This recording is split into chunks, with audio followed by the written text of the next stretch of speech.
Hi friends, నమస్తే. Welcome back to our YouTube channel. ఈరోజు మనం జూలై 15th నుంచి యూట్యూబ్లో మానిటైజేషన్ పాలసీ అనేది అప్లై అవుతుందండి. దీంట్లో కొన్ని రూల్స్ అయితే పెట్టారు. సో ఆ విధంగా మన ఛానల్ లేకపోతే ఖచ్చితంగా అయితే మన మానిటైజేషన్ పోతుంది, లేదా కొత్త ఛానల్స్ అయితే మానిటైజేషన్ అయితే రాదు. సో దీని గురించి ప్రతి ఒక్కరు కూడా టాపిక్ చెప్తున్నారండి. సో దీని గురించి చాలామందికి చాలా డౌట్స్ అయితే ఉండొచ్చు, కాబట్టి ఆ డౌట్స్ క్లారిఫై చేయడం కోసమే ఇప్పుడు నేను ఈ వీడియో చేస్తున్నాను. మీరు మాత్రం ఈ వీడియోని స్కిప్ చేయకుండా ఫుల్గా చూసేయండి. మరొక ముఖ్య విషయం ఏంటంటే, మీరు వీడియో చూస్తున్న ప్రతి ఒక్కరు కూడా మన వీడియోకి ఒక లైక్ ఇవ్వండి. మీరిచ్చే ఆ లైక్ వల్ల మన వీడియో చాలా మందికి సజెస్ట్ చేయబడి వారికి కూడా ఉపయోగకరంగా ఉంటుంది. ఇక మన టాపిక్లోకి వెళ్తే, జూలై 15th నుంచి అంటే ఈ రోజు నుంచి మానిటైజేషన్ రూల్స్ అన్నీ కూడా మారిపోయాయండి. సో ఈ పాలసీ ప్రకారం మన ఛానల్ లేకపోతే మనకి మానిటైజేషన్ ఉందనుకోండి, అది డిమానిటైజేషన్ అయిపోతుంది. అంటే మన ఛానల్లో మానిటైజేషన్ పోతుంది. అలాగే మన ఛానల్ కొత్తదనుకోండి, సో ఈ రూల్స్ పాటించకపోతే మనకి ఎప్పటికీ కూడా మానిటైజేషన్ అయితే అవ్వదు. ఇక మానిటైజేషన్ పాలసీలో ఫస్ట్ పాయింట్ ఏంటంటే, ఎప్పుడు ఉండే టార్గెట్ అండి. మానిటైజేషన్ టార్గెట్ అనేది ఎటువంటి మార్పు రాలేదు. మనకి మన ఛానల్ మానిటైజేషన్ అయ్యి యూట్యూబ్ నుంచి మనం మనీ తీసుకోవాలి అంటే మనకి ఖచ్చితంగా లాస్ట్ 365 డేస్కి ఏముండాలి, 1000 సబ్స్క్రైబర్స్ అయితే ఉండాలి. ఆ తర్వాత లాస్ట్ 90 డేస్కి మన యూట్యూబ్ ఛానల్లో మొత్తం 3 వీడియోస్ అప్లోడ్ చేసి ఉండాలండి. అది షార్ట్ అయినా కావచ్చు, లాంగ్ అయినా కావచ్చు. ఇది కొత్త అప్డేట్ అయితే కాదండి, ఎప్పటి నుంచో ఉంటుంది. సో నెక్స్ట్ వచ్చేసేసి ఏంటంటే, షార్ట్ వీడియోస్లో మనకి లాస్ట్ 90 డేస్కి ఎన్ని వ్యూస్ ఉండాలి అంటే 10 మిలియన్స్ వ్యూస్ అయితే ఉండాలి. ఒకవేళ షార్ట్ కాకుండా లాంగ్ వీడియోస్ కనుక మీరు పబ్లిష్ చేసినట్లయితే లాంగ్ వీడియోస్ మీద మనకి 4000 వాచ్ అవర్స్ అయితే వచ్చి ఉండాలి. సో దీంట్లో అయితే ఎటువంటి మార్పు రాలేదు. సో దీని గురించి మనం కంగారు పడాల్సినంత అవసరం లేదండి. సో ఇక్కడ ఏంటంటే, ఈ పాలసీలో ఏం చెప్తున్నాడు అంటే, ఫస్ట్ ఆఫ్ ఆల్ చాలామంది ఏ కంటెంట్ని తీసుకొని ఒక వీడియోని తయారు చేస్తున్నారు. అలాగే ఏ వాయిస్ తీసుకొని ఆ వీడియోకి ఈ వాయిస్ యాడ్ చేసేసి యూట్యూబ్లో అప్లోడ్ చేస్తున్నారు. సో ఈ విధంగా చేయటం వల్ల మనం అంటే ఈ యూట్యూబ్ క్రియేటర్స్ ఎవరైతే ఉన్నారో వాళ్ళు అక్కడ ఏమీ చేయట్లేదు, మనీతో సబ్స్క్రిప్షన్ తీసుకుంటున్నారు, వీడియో జనరేట్ చేస్తున్నారు, వాయిస్ జనరేషన్ చేస్తున్నారు. సో ఈ రెండు కలిపి యూట్యూబ్లో పెడుతున్నారు. సో దీనివల్ల నువ్వేం చేస్తున్నావు, ఆ వీడియోకి ఏ వాల్యూ ఇస్తున్నావు అనేది యూట్యూబ్ అయితే ప్రశ్నిస్తుంది. సో కాబట్టి యూట్యూబ్లో ఇలాంటి వీడియోస్ అన్ని తీసేయాలనే ఉద్దేశంతో మాత్రమే యూట్యూబ్ ఈ రూల్ని అయితే తీసుకొచ్చిందండి. ఇక మిగతావన్నీ కూడా ఎప్పటి నుంచో ఉన్న రూల్సే, కాకపోతే అవి చాలామందికి తెలియక ఇప్పుడు భయపడుతున్నారు. సో ఇప్పుడు నేను చెప్తాను చూడండి. మీరు ఏ వీడియోస్ కనుక జనరేట్ చేయాలి, కాదండి ఏఐ వీడియోస్ జనరేట్ చేయాలి అంటే ఫస్ట్ ఏం చేయాలి అంటే, ఒకవేళ మనం ఏ వీడియో తీసుకున్నాం అనుకోండి, సో ఆ వీడియోకి మన ఓన్ వాయిస్ ఇవ్వాలి. సో ఓన్ వాయిస్ ఇవ్వకుండా ఏ జనరేటెడ్ వాయిస్ ఇచ్చామనుకోండి, సో అప్పుడు ఆ ఛానల్స్ మానిటైజేషన్ అవ్వవు. సో గుర్తుంచుకోండి, ఏఐ వీడియోలో ఫస్ట్ వీడియో జనరేషన్ వీడియో తీసుకొని దానికి మన ఓన్ వాయిస్ ఇవ్వాలి. సో అలా ఇస్తే మన ఛానల్ ఖచ్చితంగా మానిటైజేషన్ అవుతుంది. సో నెక్స్ట్ పాయింట్ ఏంటంటే, మనం ఒక వీడియోని ఓన్గా తయారు చేసాము. సో దానికి జనరేటెడ్ వీడియో అంటే, సో జనరేటెడ్ వాయిస్ అయితే ఇచ్చుకోవచ్చు. ఇక్కడ గుర్తుంచుకోండి, మనం వీడియో తీసుకున్నాం అనుకోండి, మన ఓన్ వాయిస్ అయితే ఇవ్వాలి.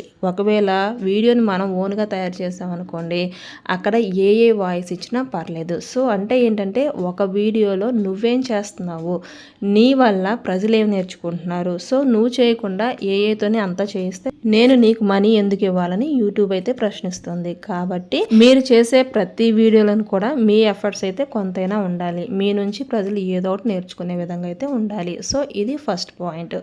సో తర్వాత జనరేటర్ స్క్రిప్ట్ తీసుకున్నప్పటికీ కొంత మార్పు అయితే మనం చేసుకోవాల్సి ఉంటుంది. సో రైట్, ఇంకా అయిపోయింది. ఇక నెక్స్ట్ క్రియేటర్స్ ఉంటారు. సో నేను కుకింగ్ ఛానల్ పెట్టాను. కుకింగ్ ఛానల్ పెడితే నా ఛానల్లో నేను వీడియో మాత్రమే పోస్ట్ చేస్తున్నాను, వాయిస్ ఇవ్వలేదు, మ్యూజిక్ ఇస్తున్నాను. నా ఛానల్లో మానిటైజేషన్ తీసేస్తారా అని చాలామందికి డౌట్ అయితే వస్తుంది. సో ఇక్కడ చూడండి, మన వీడియోలో మనం ఏదో ఒకటి చేస్తున్నట్లు చూపించాలి.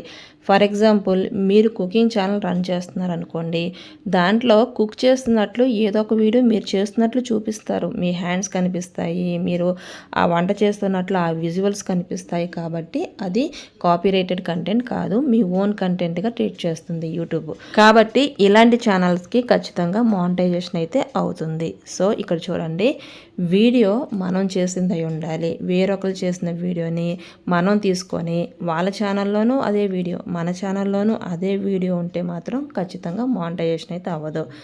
ఓన్ వీడియో మీరు చేసుకోండి. సో ఒక ఛానల్లోనే పబ్లిష్ చేయండి. నెక్స్ట్ వచ్చేసి ఏం చేయాలి అంటే, ఈరోజు మీరు చికెన్ కర్రీ చేశారు. సో అదే విజువల్స్ రేపు వేరే వీడియోలో మరలా పోస్ట్ చేయడం. అలాగే ప్రతిరోజు అదే వీడియో తీసుకొని ఏదో కొంచెం టాపిక్ మార్చి మీరేదో కొత్తగా ప్రజెంట్ చేయడం ఇలాంటివి చేయకూడదు. అంటే రొటీన్ అదే వీడియో పెట్టకూడదు. సో ఎప్పటికప్పుడు కొత్తగా ఉండాలి.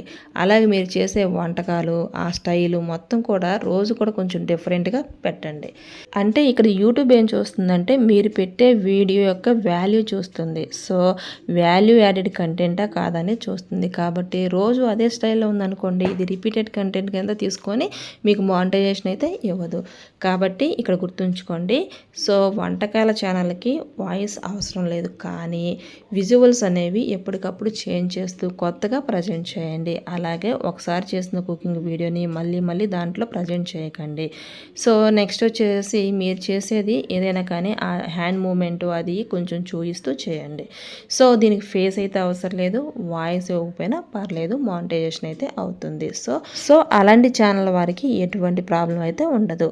నెక్స్ట్ వచ్చేసి ముగ్గుల ఛానల్ వాళ్ళకి కూడా ఇదే డౌట్ అయితే ఉంటుందండి. సో నేను ఒక ముగ్గేస్తున్నాను, ఒక బెంచ్ తీసుకున్నాను, దాని మీద ముగ్గేస్తున్నాను, దాన్నే చూపిస్తున్నాను, నా ఫేస్ లేదు, నేను వాయిస్ ఇవ్వట్లేదు, చిన్న మ్యూజిక్ ఇస్తున్నాను, అది కూడా కాపీ రైటెడ్ కాదు. సో నాకు మానిటైజేషన్ అవుతుందా, నాది అయ్యింది తీసేస్తారని డౌట్ అయితే వస్తుంది. సో ఇక్కడ చూడండి, ముగ్గుల ఛానల్ వాళ్ళు బ్యాక్గ్రౌండ్ అదే ఉంచి డిఫరెంట్గా ముగ్గులు ప్రజెంట్ చేస్తున్నారు. సో మీరు చేసేదాన్ని చూపిస్తున్నారు, బాగుంది. సో మీకు ఖచ్చితంగా మానిటైజేషన్ అవుతుంది. కానీ మ్యూజిక్ ఎప్పుడు కూడా కాపీ రైటెడ్ కంటెంట్ అయితే అవ్వకూడదు. సో ఆ విధంగా చేస్తే మీకు ఖచ్చితంగా మానిటైజేషన్ అయితే అవుతుంది. కాకపోతే బ్యాక్గ్రౌండ్లో మాత్రం చిన్న చేంజెస్ చూపించండి, ఎప్పుడు అదే బ్యాక్గ్రౌండ్ చూపించొద్దు. సో ఇంకోటి ఏంటంటే, ఈ ముగ్గులు ఛానల్ వాళ్ళైనా కానీ కుకింగ్ ఛానల్ వాళ్ళైనా కానీ మీ ఓన్ వీడియోని చూపించండి. అంతేకాకుండా ఇమేజెస్ తీసుకొచ్చేసి వాటికి స్లైడ్ షో చేస్తూ వాటిని బ్యూటిఫుల్గా ఎడిట్ చేస్తూ మాత్రం వాయిస్ ఓవర్ ఇచ్చి చూపించొద్దు. ఎందుకంటే ఇక్కడ మీరు చేస్తున్నట్లుగా చూపించాలి. అదేవిధంగా డాన్స్ వీడియోస్, సో మీ పిల్లలు డ్యాన్స్ వీడియోస్ ఉంటాయి, లేదా మీ డ్యాన్స్ వీడియోస్ ఉంటాయి, ఇవి కూడా మానిటైజేషన్ అవుతాయండి. కాకపోతే ఇక్కడ ఏంటంటే లాజిక్, మీరు ఓన్గా డాన్స్ వేస్తున్నారు, కెమెరా ముందు చూపిస్తున్నారు, ఓకే ఇదంతా బాగుంది. కానీ మీరు తీసుకునే ఆ మ్యూజిక్ అనేది లేదా ఆ సాంగ్ అనేది కాపీ రైటెడ్ కంటెంట్ కాకుండా ఉండాలి. సో చాలామందికి మరో డౌట్ కూడా వస్తుంది, షార్ట్ వీడియోస్లో ఉన్నటువంటి ఆ సాంగ్స్ యూజ్ చేసుకొని మా పాప డాన్స్ వేస్తుంది కదా ఆ క్లిప్ పెడితే మానిటైజేషన్ అవుతుందా అంటే, అవి యూట్యూబే ఫ్రీగా వాడుకోమని చెప్పింది కాబట్టి వాటిని యూజ్ చేసుకోవచ్చు. సో తప్పేం లేదు. కానీ ఆ సాంగ్ యూజ్ చేయమన్నా ఆ కంటెంట్ క్రియేటర్ దాన్ని వాడుకోండి అన్నంతవరకే మనకి ఎటువంటి ప్రాబ్లం ఉండదు. మోస్ట్లీ ఇక్కడ మీరు తెలుసుకోవాల్సింది ఏంటంటే, డాన్స్ ఛానల్ వాళ్ళు డాన్స్ చేస్తే ఖచ్చితంగా మానిటైజేషన్ అవుతుంది, కానీ మీరు తీసుకునే సాంగ్ వల్ల మీకు వచ్చే అమౌంట్ అనేది తగ్గుతుంది. ఆ సాంగ్ క్రియేటర్ ఒరిజినల్ క్రియేటర్స్ ఉంటారు కదా, వారికి మనకు 10 రూపీస్ వచ్చాయనుకోండి, ఫర్ ఎగ్జాంపుల్ 50% వాళ్ళకి వెళ్ళాలి. సో ఇన్కమ్ మాత్రం తగ్గే ఛాన్సెస్ ఉంటుంది. సో ఖచ్చితంగా ఇక్కడ మీ ఫేస్ చూపించాలి, మీరు వేసే డాన్స్ చూపించాలి. సో అప్పుడే మనకి మానిటైజేషన్ అయితే అవుతుంది. నెక్స్ట్ డివోషనల్ ఛానల్స్ ఉంటాయండి. సో డివోషనల్ ఛానల్స్ వాళ్ళు ఏంటంటే, ఖచ్చితంగా మీరు మీ ఓన్ కంటెంటే ఇవ్వాలి. మీరు ఓన్గా కంపోజ్ చేసిన పాటలే తీసుకోవాలి. స్లోగన్స్ లేదా వాక్యాలు ఇలా ఉంటాయి కదా, అవన్నీ కూడా మీరు ఓన్గా చెప్పినవి తీసుకోవాలి. వేరొకరు చెప్పినవి మీరు తీసుకుంటే కాపీ రైటెడ్ క్లెయిమ్ అయితే వస్తుంది. సో వారు ఊరుకోరు కదా, మా సాంగ్స్ వాడుకున్నారు కదా అని చెప్పేసి ఖచ్చితంగా మీ మీద రైట్స్ వేసే అవకాశం అయితే ఉంటుంది. కాబట్టి భక్తి ఛానల్ వాళ్ళు చాలా కేర్ఫుల్గా అయితే ఉండాలండి. సో ఇక్కడ నాకు ఏ వచ్చింది కదా, మరి నేను భక్తి ఛానల్లో ఏ జనరేటెడ్ వీడియోస్ తీసుకుంటాను. సో అవి తీసుకున్నారనుకోండి, ఓకే గుడ్. కానీ అక్కడ మీరేం చేశారు అంటే, ఆ గాడ్ గురించి సరైన ఇన్ఫర్మేషన్ మీ నోటితో ఇవ్వాలి. సో ఏ కంటెంట్ వీడియోని తీసుకున్నారు, దానికి ఒక సాంగ్ని సినిమా సాంగ్ని యాడ్ చేశారు. సో అలాంటి వీడియోస్ మానిటైజేషన్ అయితే అవ్వవు. ఎందుకంటే ఆ సినిమా సాంగ్స్ లేదా ఆ సినిమాలో ఉన్న గాడ్ సాంగ్స్ ఇవన్నీ కూడా మీరు క్రియేట్ చేసినవి కావు, మీరు కంపోజ్ చేసినవి కావు. కాబట్టి మీకు ఖచ్చితంగా మానిటైజేషన్ అయితే రాదు. ఇక్కడ మరొక ముఖ్య విషయం అండి, డివోషనల్ ఛానల్స్ వారికి వాళ్ళు ఏం చేస్తారంటే, చేస్తారంటే బయటికి వెళ్ళిపోయి ఎక్కడో తిరణాలు జరుగుతూ ఉంటాయి. సో వాటిని యాజ్ టీజ్గా తీసి వాటిని యూట్యూబ్లో పోస్ట్ చేస్తారు. సో అప్పుడు కూడా అది వాల్యూ యాడెడ్ కంటెంట్గా అయితే ట్రీట్ చేయదండి యూట్యూబ్.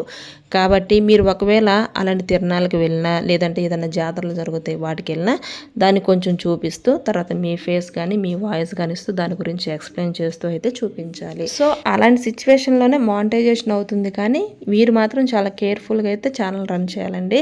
ఎందుకంటే వీళ్ళు పెట్టే ఏది కూడా వీరు ఒరిజినల్ కంటెంట్ కాదు, సినిమాల్లోనో ఎక్కడో ఏదో తీసుకొని చేస్తారు కాబట్టి అది ఖచ్చితంగా మానిటైజేషన్ అయితే కాదు. సో ఇక్కడ చాలామంది ఇంటెలిజెంట్ క్వశ్చన్ అయితే అడుగుతారు. ఏంటంటే మేము ఒక డివోషనల్ ఛానల్ రన్ చేస్తున్నాము, దేవుడి సాంగ్స్ తీసుకున్నాను, నేను యూట్యూబ్ షార్ట్స్ నుంచి మ్యూజిక్ తీసుకున్నాను అని చెప్తారు. సో ఛానల్ మొత్తం మీరు ఇలాగా చూపించారనుకోండి, సో నువ్వు ఇక్కడ వాల్యూ కంటెంట్ ఏముంది, ఇక్కడ నువ్వేం చేస్తున్నావు అంటే నేను యూట్యూబ్ ఎడిటింగ్ చేస్తున్నాను అంటారు. సో బాగుంది. సో ఆ ఇమేజెస్ కాపీ రైటెడ్ కంటెంట్ లేకుండా చూసుకోండి. సో ఏదైనప్పటికీ ఇక్కడ చిన్న లాజిక్ ఏంటంటే మీరు ఏ యూట్యూబ్ అయినా చేయండి, ఏ టాపిక్ అయినా తీసుకోండి, ఖచ్చితంగా మీ ఫేస్ కానీ మీ వాయిస్ కానీ చాలామంది ఫేస్ చూపించడానికి ఇంట్రెస్ట్ చూపించరు కాబట్టి ఖచ్చితంగా మీరు చేస్తున్నట్లు మీ వాయిస్ అయితే ఇవ్వడానికి ప్రయత్నించండి. నెక్స్ట్ వచ్చి మూవీ రిలేటెడ్ వీడియోస్, వీళ్ళకి మాత్రం కొంతవరకు సేఫ్ అండి. సో ఎందుకంటే వీరు సెలబ్రిటీస్ని దగ్గర నుంచి ఫోటో అయితే తీయలేరు కాబట్టి వీళ్ళ ఓన్ వీడియోస్ని అయితే వీళ్ళు అంటే సొంతగా వీరి కెమెరాల నుంచి షూట్ చేయలేరు, సెలబ్రిటీస్ ఎక్కడో ఉంటారు. సో వాళ్ళ గురించి వీళ్ళు వీడియో చేస్తున్నారు కాబట్టి వారి ఫొటోస్ వీళ్ళు తీసుకోలేరు కాబట్టి గూగుల్ నుంచి తీసుకోవచ్చండి. కానీ కొన్ని వెబ్సైట్స్ వాళ్ళు కాపీరైటెడ్ వేస్తారు. సో అలాంటి వాటి జోలికి మనం వెళ్ళకూడదండి. మీరు గూగుల్ నుంచి తీసుకున్నా పర్లేదు ఇమేజెస్. సో ఇక్కడ ఏంటంటే ఆ ఇమేజెస్ తీసుకొని దానికి మ్యూజిక్ ఇచ్చి టెక్స్ట్ ఇచ్చి వదిలేస్తే మాత్రం మానిటైజేషన్ అయితే అవ్వదు. ఖచ్చితంగా ఇక్కడ మీది వాయిస్ అయితే ఇవ్వాలి. ఫేస్ లేకపోయినా పర్లేదు, వాయిస్ అయితే ఇవ్వాలి. గుర్తుంచుకోండి, మూవీ ఛానల్ వాళ్ళు ఫస్ట్ ఆఫ్ ఆల్ ఏం చేయాలి అంటే మీరు గూగుల్ నుంచి ఇమేజెస్ తీసుకోవచ్చు, కానీ వాటికి ఎంతో కొంత ఎడిటింగ్ చేసి అంటే స్లైడ్ షోస్ వేయచ్చు, యానిమేషన్ ఇచ్చుకోవచ్చు. ఇలా నీట్గా ప్రజెంట్ చేస్తూ మీ ఓన్ వాయిస్ అయితే కంపల్సరీ ఇవ్వాలి. సో ఓన్ వాయిస్ ఇచ్చి కాపీరైటెడ్ లేని మ్యూజిక్ అయితే యాడ్ చేసుకోవచ్చు. సో ఎటువంటి ప్రాబ్లం అయితే ఉండదు. కానీ వాయిస్ లేకుండా మ్యూజిక్ ఇచ్చి టెక్స్ట్ ఇచ్చి వీడియో ఎడిటింగ్ చాలా బాగా చేసినా మీకు మానిటైజేషన్ అయితే రాదు. ఒకవేళ అలాంటివి ఏమైనా ఉంటే కూడా ఛానల్ మానిటైజేషన్ అయితే డిమానిటైజేషన్ చేసేస్తుంది. ఇక నెక్స్ట్ వచ్చేసి స్క్రోలింగ్ ఛానల్స్ అండి, motivational channels, scrolling story channels. So ఇక్కడ ఏంటంటే బ్యాక్గ్రౌండ్లో స్క్రోలింగ్ ఇస్తూ ఉంటారు. సో బ్యాక్గ్రౌండ్ నేను ఎప్పుడు కూడా రెడ్ తీసుకున్నాను అనుకుందాం, దాని మీద టెక్స్ట్ అనేది ఎప్పుడు ఎల్లో కలరే ఇస్తున్నాను. సో టెక్స్ట్ స్క్రోలింగ్ ఇస్తున్నాను, బ్యాక్గ్రౌండ్ రెడ్ ఇస్తున్నాను, టెక్స్ట్ ఎల్లో ఇస్తున్నాను, స్క్రోలింగ్ ఇస్తూ నేను ఒక స్టోరీ అయితే చెప్తున్నాను. కానీ నేను ఎప్పుడు బ్యాక్గ్రౌండ్ సేమే ఇస్తున్నాను, సో టెక్స్ట్ కలర్ సేమే ఇస్తున్నాను, కానీ నా ఓన్ వాయిస్ ఇస్తున్నాను. నా మానిటైజేషన్ తీసేసారేంటి అనుకోవచ్చు. సో ఇక్కడ ఏంటంటే ఆ వీడియోలో మీరు ఇంకా వెరైటీ ఏం చూపించట్లేదు, సేమ్ ఎప్పుడు అదే చూపిస్తున్నారు. రిపీటెడ్ కంటెంట్ కింద మీ ఛానల్ మానిటైజేషన్ అయితే పోవచ్చు. కాబట్టి మీరు ఏం చేస్తారు అంటే వీడియోకి వేరియేషన్ అయితే ఇవ్వండి. ఫస్ట్ మీరు ఎల్లో కలర్లో బ్యాక్గ్రౌండ్ తీసుకున్నారనుకోండి, టెక్స్ట్ రెడ్ కలర్లో ఇవ్వండి. సో నెక్స్ట్ వీడియోలో ఆ బ్యాక్గ్రౌండ్ వేరే కలర్ ఇవ్వండి. సో టెక్స్ట్ స్క్రోల్ చేయండి. సో అలా చేస్తూ ఆ స్టోరీకి రిలేటెడ్గా ఉన్న ఇమేజెస్ ఏమన్నా ఉంటే వాటిని అయితే అవి కూడా ఫ్రీ యాప్స్ నుంచి తీసుకున్న ఇమేజెస్ మాత్రమే అక్కడ చూపించండి. సో చూపిస్తూ అలా నీట్గా ప్రజెంట్ చేశారనుకోండి, సో మీ ఓన్ వాయిస్ ఉంటుంది, వీడియోలో వేరియేషన్ ఉంటుంది కాబట్టి అలాంటి ఛానల్స్కి మానిటైజేషన్ అయితే పోదు. సో వాళ్ళు కూడా భయపడాల్సినంత అవసరం అయితే లేదు. కానీ మీరు చెప్పే ఆ స్టోరీ అనేది మీ ఒరిజినల్ స్టోరీ అయితే ఉండాలి, వేరొకరి స్టోరీ. అంటే మీరు ఏదో యూట్యూబ్లో చూసారు, ఆ స్టోరీ నచ్చింది, దాన్ని తీసుకుని యాస్టీజ్గా ఇక్కడ చెప్పకూడదు. సో అలా చెప్తే మీకు కాపీరైట్ స్ట్రైక్ రావచ్చు, మీ ఛానల్ మానిటైజేషన్ పోవచ్చు, చాలా రకరకాలు జరుగుతాయి. అలాగే ఇలాంటి ఛానల్ వాళ్ళు ఇంకోటి గుర్తుంచుకోవాలండి, టెక్స్ట్ ఇచ్చేసి మ్యూజిక్ ఇచ్చేసి అలా వదిలేయకూడదండి. స్క్రోలింగ్ ఇచ్చి ఖచ్చితంగా వాయిస్ ఓవర్ అయితే ఉండాలి. వాయిస్ ఓవర్ లేకుండా బ్యాక్గ్రౌండ్ మార్చి వీడియోలో వేరియేషన్ చూపించినా అది రిపీటెడ్ కంటెంట్ కింద మానిటైజేషన్ అయితే రాదు. ఇక ఫైనల్గా టెక్ ఛానల్ గురించి చూద్దామండి. టెక్ ఛానల్లో ఫేస్ వాయిస్ ఉంటే చాలా చాలా గుడ్ అండి. సో నేను ఫేస్ చూపించకపోవడం వల్లే నేను ఎక్కువ వర్క్ చేయాల్సి ఉంటుంది ఈ టెక్ ఛానల్కి, అందువల్ల దీన్ని చాలా వరకు నేను చేయట్లేదండి. కానీ మనం ఫేస్ చూపించకపోయినా వాయిస్ ఓవర్ ఇస్తే ఇది ఖచ్చితంగా మానిటైజేషన్ అయితే అవుతుంది. కానీ గుడ్ ఎక్స్ప్లెనేషన్ ఉండాలి. వాయిస్ ఓవర్ కంపల్సరీ ఉండాలి. ఇక్కడ ఏంటంటే వీడియోలో ఓన్ విజువల్స్ చూపించాలి, అలాగే స్క్రీన్ రికార్డ్ చేసి చూపించవచ్చు. సో రికార్డ్ చేస్తూ మన వాయిస్ అయితే కంపల్సరీ ఇవ్వాలి. సో వాయిస్ లేకుండా జస్ట్ స్క్రీన్ రికార్డే పెట్టేసి వదిలేస్తే అది ఖచ్చితంగా మానిటైజేషన్ అయితే రాదు. అలాంటి ఛానల్స్ ఏమైనా ఉన్నా కానీ మానిటైజేషన్ పోతుంది. సో ఇక్కడ ఏంటంటే ఏఏ జనరేటెడ్ వీడియోస్ తీసుకున్నప్పటికీ 0 ఎఫర్ట్స్. సో మీరు ఎటువంటిది ఏమీ చేయకుండా, దాంట్లో ఎటువంటి వాయిస్ ఇవ్వకుండా, ఎటువంటి ఎడిటింగ్ చేయకుండా ఉంటే మాత్రం ఖచ్చితంగా మీ ఛానల్ అయితే మానిటైజేషన్ అవ్వదు, వచ్చినా తీసేస్తారు. ఇక్కడ ఇంకోటి ఏంటంటే ఒరిజినల్ స్క్రిప్ట్ తీసుకోండి. వేరొకరు చేసిన వీడియో స్క్రిప్ట్ లేదా వేరొకరి వీడియోని అదే యాస్టీజ్గా తీసేసుకొని ఇక్కడైతే ప్రజెంట్ అయితే చేయకండి. సో ఫైనల్గా ఏంటంటే ఇవన్నీ రూల్స్ పాటించినప్పటికీ యూట్యూబ్ కమ్యూనిటీ గైడ్లైన్స్ ఉన్నాయి. సో అవి కూడా ఖచ్చితంగా ఫాలో అవ్వాలి. సో ఫైనల్గా ఏంటంటే ప్రతి ఒక్క క్రియేటర్ కూడా గుర్తుంచుకోండి, ఎప్పుడు కూడా మీరు మీ ఓన్ కంటెంట్ చేయడానికే ఎక్కువైతే ప్రిఫరెన్స్ అయితే ఇవ్వండి. ఎందుకంటే ఏఏ జనరేటివ్ వీడియోస్ అనేవి మనకి యూట్యూబ్ వాళ్ళే తీసుకొచ్చారు. సో కొంత వాడుకున్న తర్వాత వాటిని వాడుకుంటున్నారు అని చెప్పేసి మరలా వాళ్ళే కొన్ని రూల్స్ పెట్టేసేసి చేసిన ఛానల్స్ అన్నీ తీసేస్తున్నారు. సో ఇదంతా ఎందుకు? మన ఓన్ వాయిస్తో మనం ఓన్ వీడియోస్ తయారు చేస్తూ మనం ప్రజెంట్ చేసామనుకోండి, సో మన ఛానల్కి ఎటువంటి ప్రాబ్లం అయితే ఉండదు. మీరు వాయిస్ ఇవ్వండి, వీలుంటే ఫేస్ ఇవ్వండి. ఫేస్ ఇచ్చేసి వాయిస్ ఇచ్చారనుకోండి మీ ఛానల్ ఎవరో కదిలించరు. లేదు నేను ఫేస్ ఇవ్వలేను, సో వాయిసే ఇవ్వండి. కాకపోతే మీరు ఓన్గా ఏదైనా చేస్తుందంటే అక్కడ ప్రజెంట్ చేసి చూపించాలి. సో అలా లేకుండా ఇష్టం వచ్చినట్లు మేమేదో యూట్యూబ్ కూడా మాకు ఛాన్స్ ఇచ్చాడు అప్లోడ్ చేసుకోవడానికి అని చెప్పేసి ఏది పడితే అది అప్లోడ్ చేస్తే మాత్రం యూట్యూబ్ చూస్తుందండి. చాలామంది యూట్యూబ్ ఎక్కడో యూఎస్ఏలో ఉందనుకుంటారు, కానీ దాని వర్క్ మాత్రం వితిన్ సెకండ్స్లో చూపిస్తుందండి. మీరు వీడియో చేసిన వెంటనే అది చూపిస్తుంది ఇక్కడ రిస్ట్రిక్షన్ ఉందా లేదా అనేది. సో అంత ఫాస్ట్గా పనిచేస్తుంది. యూట్యూబ్ ఇచ్చింది కాదండి. సో అది చెప్పినట్లు చేయండి, మీ ఛానల్స్కి ఎటువంటి ప్రాబ్లం అయితే ఉండదు. సో ఇది ఫ్రెండ్స్ సంగతి.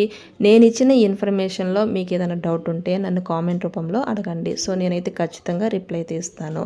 సో ఇది ఫ్రెండ్స్ సంగతి. నేను ఇచ్చిన ఇన్ఫర్మేషన్ మీకు బాగా నచ్చింది అనుకుంటున్నాను. ఈ వీడియో నచ్చితే లైక్ చేయండి, మీ ఫ్రెండ్స్కి షేర్ చేయండి. ఇలాంటి ఇంట్రెస్టింగ్ అప్డేట్స్ గురించి మన ఛానల్ అయితే వెంటనే సబ్స్క్రైబ్ అయితే చేసుకోండి. Thanks for watching.